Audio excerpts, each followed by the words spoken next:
सर्वात महत्त्वाची बातमी ती म्हणजे मराठा आरक्षण विधेयक एकमताने मंजूर झालंय।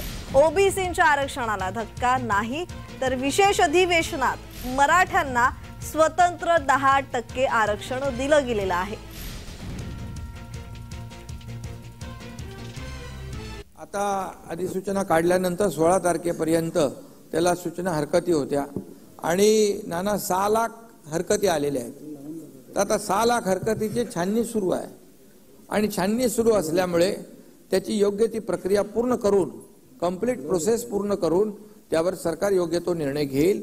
हे आपल्याला जी शंका होती त्या बाबतीमध्ये मी या ठिकाणी सांगतो। मला कुठल्याही एका जातीचा किंवा धर्माचा असा विचार करता येणार नाही जीच आपण शपथ घेतलेली असते।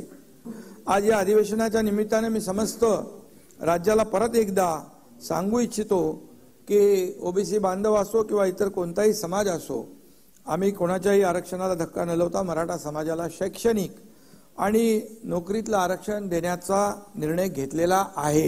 न्यायमूर्ती सुक्रे साहेबांच्या अध्यक्षतेखाली स्थापन केला मागासवर्ग आयोग हा पूर्णतः वैध असून या आयोगाने अत्यंत काळजीपूर्वक आणि मेहनतीने शासनाने स्वीकारला आहे। हे आरक्षण सुप्रीम कोर्टात टिकेल की नाही याबद्दल आतापासून शंका बाळगण्याचं कारण नाही।